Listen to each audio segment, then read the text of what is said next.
큐티 열심히 하시기 바랍니다. 아멘. 자, 그림을 띄워 주시기 바랍니다. 우리가 큐티를 하면서 계속해서 이 두 가지 질문을 한다고 했습니다. 첫 번째는 하나님은 어떤 분이신가? 두 번째는 내 삶에 주시는 교훈은, 오늘 나에게 주시는 교훈은 무엇인가를 우리가 찾아보는 겁니다.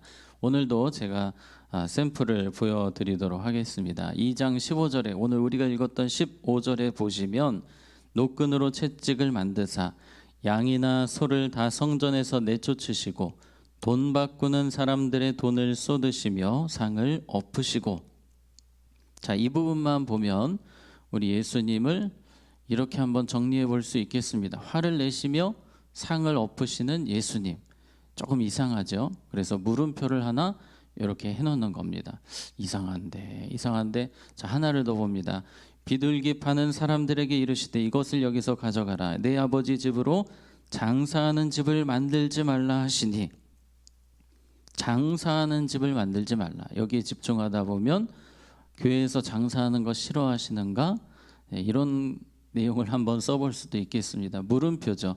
우리가 하나님에 대해서 정리할 때 조금 이상하다 싶은 부분이 있어요. 오늘 본문이 좀 이상한데 이거 뭐지 싶을 때는 어떻게 해야 될까요? 생명의 삶 어디를 보셔야 됩니까? 뒤에 있는 해설. 무조건 본문 한 장 넘기시면 해설이 나오거든요. 그 해설을 한 번만 읽어보시면 여러분의 물음표가 대부분은 해소가 됩니다. 그래서 한번 이렇게 생각할 수 있겠습니다. 해석을 보고 오시면 이런 식으로 우리가 써볼 수 있겠습니다. 성전이 거룩한 장소가 되기를 원하시는 예수님. 자, 이 부분을 쓰셨어요. 그러면 이제 이걸 내 삶에 적용을 해야 되겠습니다. 성전이 거룩한 장소가 되기 원하신다고 우리가 생각할 때에 내가 어떻게 거룩해질 수 있을까? 우리 한 사람 한 사람이 성전이잖아요.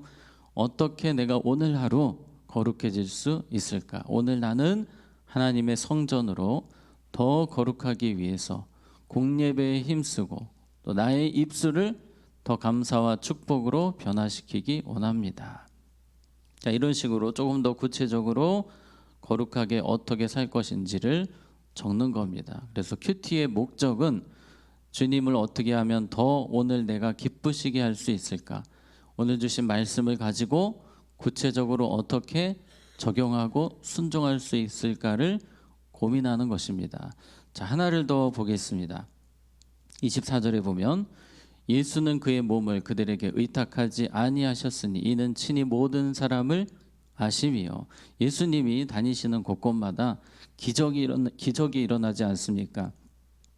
사람들이 몰려오고 막 간이라도 빼줄 정도로 예수님께 잘합니다. 근데 예수님께서 그 사람들을 다 믿으셨습니까? 아닙니다. 우리 예수님은 그 사람들을 의지하거나 믿지 않으셨습니다. 그래서 이렇게 한번 써볼 수 있겠습니다. 사람의 중심을 아시기 때문에 쉽게 믿고 의지하지 않으신 예수님. 자, 이 부분을 가지고 뒷장, 이것도 역시 해설을 보시면 이런 풍성한 내용이 있는데요. 이렇게 한번 적용을 해보도록 하겠습니다. 자, 내 삶에 주시는 교훈은 오늘 나는 믿음의 대상이 예수님 뿐임을 알고 사람을 믿고 의지할 대상으로 보는 것이 아니라 어떤 대상으로? 섬김과 사랑의 대상으로 보겠습니다. 이게 다 해설에 나오는 내용입니다. 해설을 여러분이 적절하게 활용을 하셔서 큐티할 때 이 질문을 더 풍성하게 우리가 할 수 있겠습니다.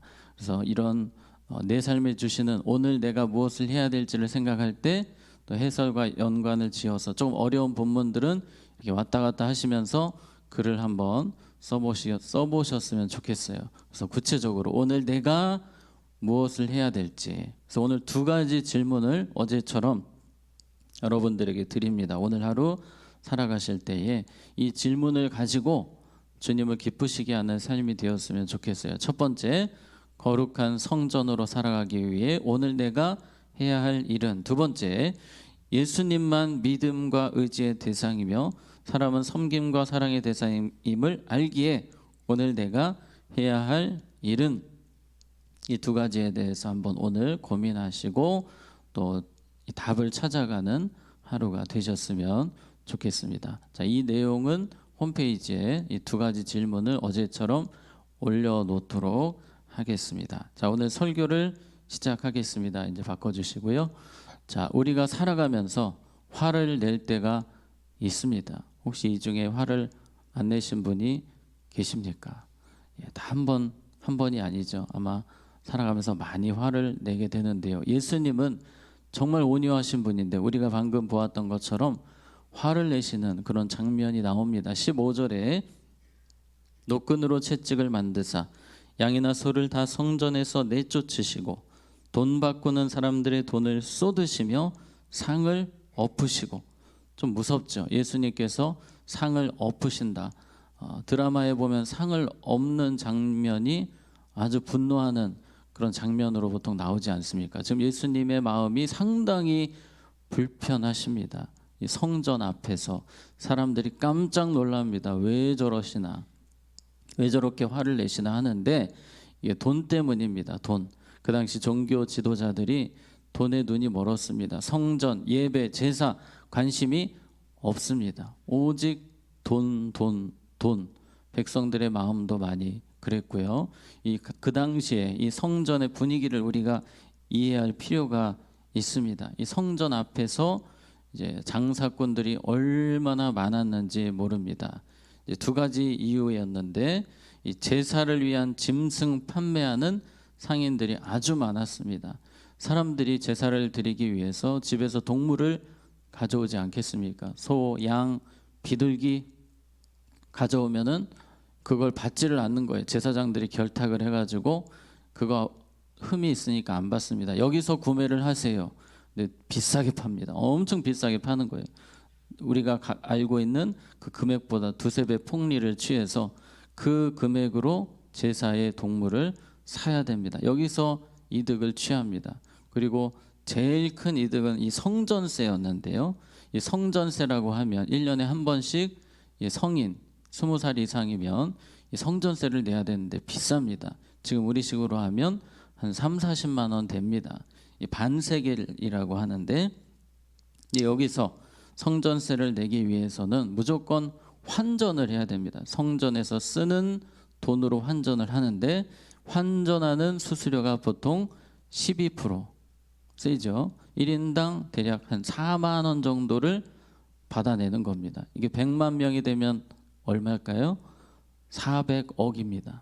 엄청난 수수료를 받아 챙기는 구조를 이 사내들인 공의회 종교 지도자들하고 장사꾼하고 결탁해서 이게 돈잔치가 되는 겁니다. 예배는 관심이 없습니다.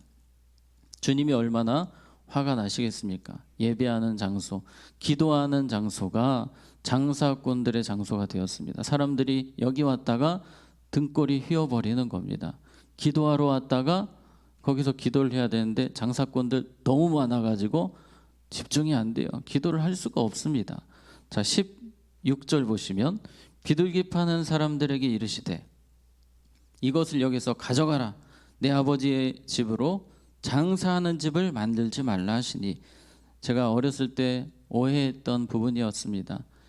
그림에 보통 보게 되면 막 비둘기 파는 사람 내쫓으시는 예수님 모습 보면 좀 마음이 아팠어요. 비둘기 파시는 분들 얼마나 힘드실까. 참 돈 벌기 힘든 이 시대 속에서 왜 예수님 그걸 엎으실까 했는데, 여기 나오는 사람들이 다 갑부들입니다. 여러분, 엄청 투자자들, 돈 많이 버는 사람들이라고 보시면 되겠어요. 돈에 거의 마음을 빼앗긴 우상이 된 사람들입니다. 여러분, 이 시대에도 사탄의 공격은 다른 것이 아닙니다. 성전인 우리가 돈이 우상이 되게 하는 겁니다. 교회가 돈이 우상이 되게 하는 것입니다. 여러분, 교회에 사명이 있습니다. 목적이 있습니다. 무엇입니까? 주님을 예배하는 것입니다. 기도하는 겁니다. 전도, 교제, 섬김, 선교, 우리가 이런 사명을 감당을 해야 되는데 사람들이 돈이 우상이 되면 이런 쪽에 관심이 없어지는 겁니다. 우리는 이 돈이 우상이 되지 않도록 늘 자신을 돌아보아야 합니다. 요즘 많은 청년들이 가상화폐 주식 이 그래프에 빠져서 예배에 집중하지 못하는, 물론 우리 교회를 이야기하는 것은 아니고요. 많은 크리스천들 중에서 이 가상화폐 주식 때문에 이 돈의 마음을 완전히 빼앗겨서 주님의 일에 집중하지 못하는 그런 분들도 많이 계십니다. 여러분, 우리는 돈이 우상이 되지 않도록, 돈뿐만 아니라 그 어떤 것이 내 삶의 중심에 들어오지 못하도록 늘 자신을 돌아보아야 합니다. 갈라디아서 5장 20절에 보면 우상 숭배, 주술, 원수 맺는 것, 분쟁, 시기, 분냄, 당짓는 것, 분열함과 이단과, 자, 이 구절 놓고 보시면 우상 숭배가 이 돈이 우상이 될 때 교회는 점점 힘을 잃게 됩니다. 그 다음이 또 무엇입니까? 원수 맺는 것, 분쟁, 시기, 분냄, 다 패턴이 비슷합니다. 이 분열과 관련된 겁니다. 이 성전이 무너지는 것, 그것은 결국 우상 숭배와 분열, 이 두 가지가 주축이라고 보시면 되겠습니다. 한국 교회에도 많은 교회들이 분열 때문에 고통을 겪고 있습니다. 사탄은 어떻게든지 성도들 간을 이간질시키고 틀어지게 합니다. 분쟁하고 분열하면 절대로 주의 사명 감당할 수 없거든요. 그래서 우리는 늘 가정의 분열이 틈타지 못하도록 기도해야 되고, 교회의 분열이 틈타지 못하도록 영적으로 완전히 힘을 잃어버리는 것입니다. 갈라디아서 5장 21절 보면 계속해서 이어서 이런 표현을 하는데요. 투기와 술 취함, 방탕함, 또 그와 같은 것들이라 전에 너희에게 경계한 것 같이 경계하노니 이런 일을 하는 자들은 하나님의 나라를 유업으로 받지 못할 것이요. 하나님의 나라를 유업으로 받지 못할 정도로 우상 숭배, 분쟁, 분열이 무서운 죄라는 것입니다. 우리는 이러한 것들이 교회에 틈타지 못하도록, 내 삶에 들어오지 못하도록 정말 기도해야 합니다. 마가복음 11장 17절에 보면 이에 가르쳐 이르시되 기록된 바 내 집은 만민이 무엇하는 집이라?